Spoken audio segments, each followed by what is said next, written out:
Hello, once again, everybody. Welcome to Lunchtime with Detroit Lions Talk, brought to you by the Detroit Lions on the Prowl. And today we're going to talk about why is our defense so bad? We're going to have Jimmy Liao come on for the injury update. A lot of injuries, both teams. He's going to go into both teams. And so that should be a very good segment. But before all that, I'm going to bring in my partner in crime, the man of steel, Kurt Steele. What up, though? Hey, welcome to the show. We appreciate you checking us out right here on Detroit Lions on the Prowl. And as always, we appreciate you commenting, liking our videos. It goes so much into helping us right here on our platform. And, you know, when you watch the videos to the end, it helps to create a better algorithm for us to get our content to more Lions fans, just like yourself. And as always, hit the subscribe button, ring that notification bell so you know when you're getting fresh content from us right here on Detroit Lions on the Prowl. Hey, let's get this thing started right now.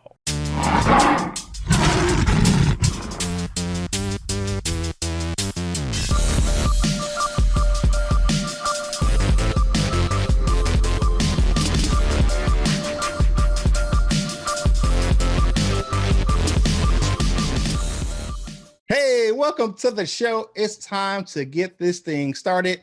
And as always, let's read some comment cards. Jim, it's on you, brother. Yeah, we have some new people today. Samoa, Hawaii. Thank you for rocking with us. The people from Hawaii, I like this. Hope there are no setbacks with Stafford. Defense is slowly getting healthier, and I hope they start to become more consistent. Love the show. Keep up the excellent work. Aloha from Hawaii. Yes, sir. And I'm like, yes. Yeah, hey, I spent 3 years in Hawaii from 2005 to 2008, stationed over there on Schofield Barracks. And aloha to you, and we appreciate your patronage over there on the Big Island or wherever you are joining us from. All right, Michael Brandt says they need to play players that are hungry, that have heart, not players that just play to collect their paycheck. Woo-wee! That's some fire from Michael Brandt. He said he want them to play some hungry guys. I think they're doing that, especially with DeAndre Swift. He is ready to do it. He's hungry, ready to ball, and he's eating right now. He really is. I'm going to go back to Samoa. No setbacks with Stafford. There is. He did not practice on Wednesday. Yeah. That's going to hurt him a little bit. I think he's still going to play. I really do. Stafford's the toughest dude I know. Yeah. So I think he will play. I think he's probably just getting some treatment, keeping it. Yeah. You know, doesn't want to overuse it. So yep. Let's not injure it any further before the game. I think that's kind of what this is, but we'll see. Yeah. New guy to us too, David Brown. Calvin would have been great anytime. Anytime. Stafford is just average, not great at all. Said about the past Lions. About the past, the Lions need to move on from Stafford. I think he's saying. You know what? I am not in agreement with this, and I kind of said this, but I understand why people are saying this, because Stafford hasn't won us a Super Bowl. He hasn't brought us to the playoffs and got a victory. But I remember the Dan Orlovskis, and I remember the Dante Culpeppers, and I remember all the Kirk with Kitna and all this stuff. Yeah. I remember quarterback after even Jeff Garcia. Jeff Garcia. Yeah, Sean Hill, all those guys, man. On and on and on of us trying to find a quarterback, and it has been a struggle throughout the Lions' history. We finally get one, and our fans just seem to want to run him out of town for just anybody. And I'm sorry, but not just anybody can do what he does. Just my thoughts. Yeah, definitely. And last up, my man Steve-O. Steve-O says, I like the show, fellas. Keep up the good work. You know what, Steve-O? We're going to do that for you right here on Detroit Lions on the Prowl.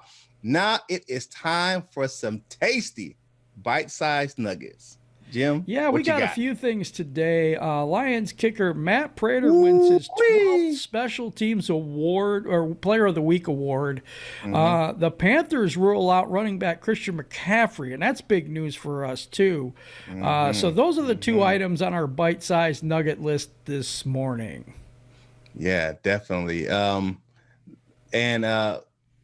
Having Christian McCaffrey out is a big deal down here in Carolina, really but their backup running back is doing a pretty good job. So the Davis kid, he's pretty good, and he catches out of the backfield really well. So he's not a slouch. So the defense definitely going to have to pay attention to that guy.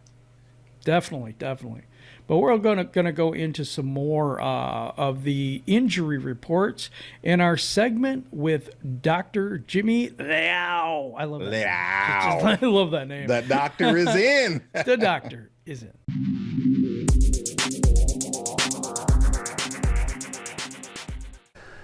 Welcome to the Detroit Lions Morning Rounds podcast, also found on YouTube. You can also find the segment frequently on the Detroit Lions on the Prowl YouTube channel, so check them out.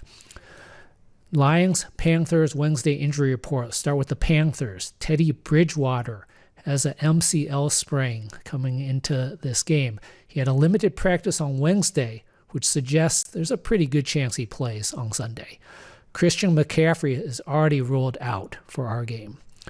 On to the Lions. The big question is Kenny Golladay. Go back to episode 25 for a video analysis of why I think he likely has a left hip flexor strain, which is typically a 2 to 4 week injury. Julio Jones had the same injury, was back in 2 weeks. Currently, Kenny Golladay is 2.5 weeks out from the injury.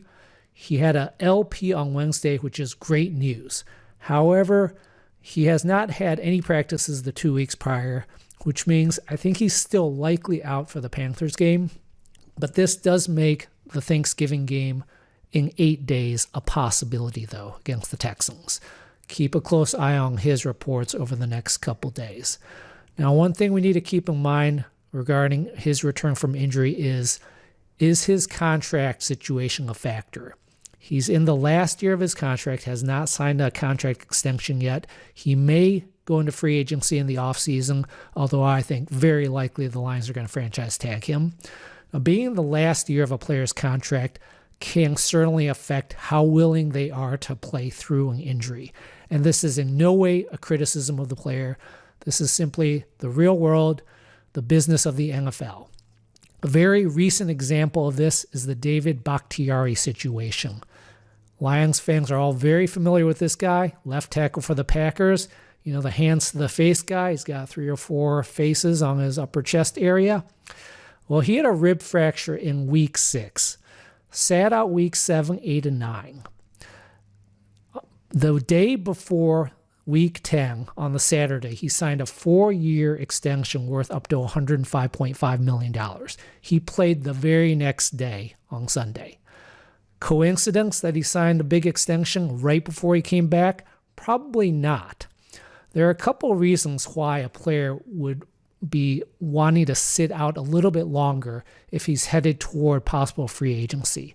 Number one, he doesn't want to put on bad tape because he's playing through an injury. Other teams, when they look at the tape, aren't going to know how injured he is. They're going to assume he's 100% and ready to go. Any kind of bad tape is bad tape and could affect his contract in free agency. Number two, the player doesn't want to develop a compensation injury because he's trying to play through an injury. This could lead to injury effects lasting into the offseason, which could affect a future contract. So maybe we see Golladay get a big extension right before his first game back with the Lions after this hip flexor injury. Let's keep an eye on that. Danny Amendola injured himself in the fourth quarter. Did not see much on the video. He's NP with a hip injury. He could have the same hip flexor injury as Golladay. Again, this is likely a 2 to 4 week injury. He could be back in 2 weeks, like Julio Jones in 2017, or it could be a little bit longer. Austin Bryant, NP. He played until the last defensive play, looked fine, so he should be fine for the game. Marvin Jones, NP, with a knee. He made the final catch of the game for the Lions with 3 seconds left to set up Prater's bomb to win the game. So he should be fine for the game. Stafford, as we know, had the thumb injury. Look at my last video for a full analysis of that. Likely or possibly a ulnar collateral ligament sprain of mild severity. He had an NP, but he is going to play in Sunday's game. No concerns there.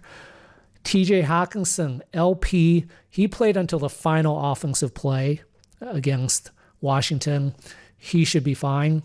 Vaitai and LP, he missed last game against Washington, which I supported. He's been having a foot issue for much of the season. He probably should sit out at least another week, give that foot a chance to rest until he's really close to 100%. Jamal Agnew had a rib injury in the Colts game. Go back to episode 25 for analysis of that. He landed on the ball, left upper chest, possible rib contusion or fracture. Generally, a rib fracture is not a serious issue. Players can play through that. It's not any kind of long-term injury unless there's a pneumothorax or multiple fractures, which could cause a flail chest. That's when part of the chest wall is floating, not attached to the rest of the chest, and it's making it difficult for you to breathe. This may be what's going on with Drew Brees currently, which is why he's going to miss multiple weeks. But Agnew, with a full practice on Wednesday, he should be back for the game. You may see him wear a flak jacket, though, for a little while. Now, a quick COVID update here. Tom Pelissero reported today on Wednesday that the NFL is putting all teams in intensive protocol for the rest of the season starting on Saturday. This means all meetings are virtual or in large spaces, and there are mandatory masks or mouth shields in practice. I've been advocating for something like this for a while now. I think the NFL needs to curtail practices, make it so that there are no close contacts at all during the week. If they need to sacrifice practices completely, go ahead and do so. Let's just get these games played. That's what fans care about. That's what I care about. As long as the teams are on a mostly level playing field, I don't see an issue. We all know this year is a crazy year. If we need to sacrifice practices, I think that's fine. I don't think it's going to hurt the product on the field much, if at all. Fans just want to see the season played and concluded. All right. Feel free to leave comments on my YouTube channel or Twitter at Jimmy Liao MD. Thanks.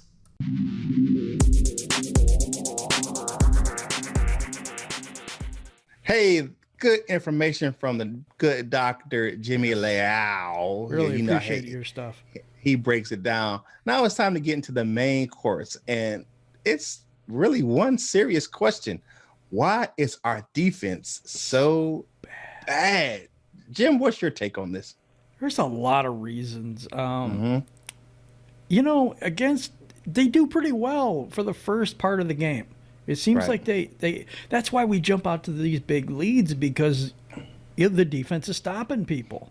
And all of a sudden, it seems like in the second half, they forget how to tackle. They get conservative. Every time we get a lead, we stick it in neutral. We don't do anything. We're relying a lot on man, and I don't know. It was weird. But let's just go back to the Washington game. The Lions defense held the visitors to just 3 points on 6 possessions. The defense was aided by a fumble and a missed field goal, so, you know, that helped out a little bit. But in the second half, they gave up 22 first downs in 4 second-half drives. They scored at every possession, 3 touchdowns and a field goal. They were beating us over the middle consistently. There's no adjustments at halftime. I call into question their conditioning, because it seems like in the fourth quarter we give up a lot of points. Right. Just a lot of third and fourth quarter points, and especially the fourth quarter. 17 points to the Washington football team. Yeah. Unbelievable. And so I call it, and I think the offense gets too conservative. And so when you get 3 and outs, the defense is always on the field. The defense gets tired, and then that leads to poor tackling, poor fundamentals. I don't know. There's just so much. But what do you think? I don't want to take up the whole show. I have to agree with your assessment with one thing. when the offense isn't doing what got them the lead, and the defense is right back on the field, sometimes a good defense is a good offense, you know. And if the offense is doing what was getting them success and make adjustments, even if you have to, one thing I like about a friend of mine's team, the Rams, Sean McVay, they're running the same play, but they're running out of so many formations. And I think that's one thing the Lions that's one thing they can bring to the table. Of course you can run the same play, but if you run it out of a different set, who knows what play is coming? We get a little predictable. Or run different plays out of the same set. Yeah, different plays out of this. You know, mix it up, and then mix it up. Stay aggressive. You know, that's I think one thing, both on the offensive and defensive side of the ball. So their play calling gets a little lackadaisical when we get a lead, and I have to agree with you on that. And I'm concerned about the secondary. They're pretty healthy. You know, they still suck. They have, they're sucking. You know, one thing that was, okay, when we get Trufant and Coleman back, you know, our secondary will be better. And with the healthy secondary, we gave up 390 yards to Alex Smith, who hasn't started a game in forever because of his leg injury. Basically one leg. Yeah, so no disrespect to him, but man, not because and that was one thing to get. He had to get the Department of Defense clearance to go get his leg, you know, worked on by military doctors out in San Antonio, which is something that's phenomenal. With the, you know, our military doctors, you know, where he were able, like, he basically got the treatment that a lot of our veterans, like, they get hurt over in theater and in wartime injuries get. So he got that type of treatment in San Antonio. So the big ups to him for even being on the field on Sunday. Yeah, he has to wear a special brace just to be able to really pick up his foot. So and to let him just kind of torch our defense for 390 yards, come on, man, you have to do better than that. And Corey Unland's use of his coverages and disguising his coverages, I don't. It's very lackadaisical. But I don't like the fact that adjustments are bad. I don't like the fact that they stop pressuring. They stop pressuring when they get a lead. Yeah, they stop rushing the quarterback when they get a lead, and I just don't understand that. I think that's where you have to turn it up more. Don't take your foot off the gas. Turn it up more. Run the score up. You know, make it leave no doubt that you won this game. Yes. So that's my big thing with the defense. It's a thing where I think they play well every once in a while, but it's just we're supposed to have a complementary team. So we're supposed to have the offense takes care of the defense takes care of the offense, that type of thing, where we're running the ball a little more, time of possession, stuff like that. But in the first half, we seem to do really, really well. But when halftime hits, the other coaches make adjustments on us, and it's over. I don't know whether it's just conservative. Yeah, I don't know whether it's just we get conservative or they just figure it out by halftime and that's it. I don't understand. I really don't. So that's my part of it. Question of the day first. Why do you think the defense is so bad? We've given some opinions, but why do you think the defense is so bad? It is killing me, man. If I had an ulcer, it'd be raging right now with this defense. For real. So, folks, in the comment section below, can you tell me why you think the defense is so bad? Is it something that we said? Is it something we haven't even thought of? We'll put it in the comments tomorrow. So that's that. And for this show, it's almost over, but we have one more thing. My favorite segment of the day. It is Dessert with Kurt. Well, and it's a little tasty morsels today, but one thing that stands out on our so bad defense is one Mr. Romeo Okwara. Oh, and bright spot. He is a very big bright spot, and he is counted 4th in the league in high pressure rates this season. He gets rates on 17% of his snaps on defense. He's only behind TJ Watt, Aaron Donald, and Joey Bosa. That's the only guys in front of him. Wow. He is balling throughout this season. What's interesting is we have good players in certain spots, but we don't have enough good players to make up for the bad players that we have, or the players that just keep continuing to make mistakes. Yeah. Right now, Okuda's not a number 3 overall pick for me. And I'm sorry, you call me a hater or whatever. It just isn't working out right now. I don't know what the deal is, but it's not. And we get to go up against who this week? Derek Brown. Yeah. The guy that, some people wanted. It was rumored that Matt Patricia wanted. So anyway, that is going to take care of the show for today. Hey. And I'm going to have Kurt take us home. Hey, it was a good show today. The defense needs to work, but we'll see with the test this weekend coming up down here where I live, down here in Carolina. But as always, we love bringing you the show. And do us a favor, like the video. Give us some likes. Hit the subscribe button. Ring the notification bell so you know when you're getting fresh content from us right here on Detroit Lions on the Prowl. Drop us a comment. Answer the question of the day, and we're going to get you on the show. Yes. And as always, whatever you do in life, you got to boss up, ball out, and be the best version of you that you can be. For man Jim, right here on Detroit Lions on the Prowl, this is Kurt Steele, and we will holler at you real soon.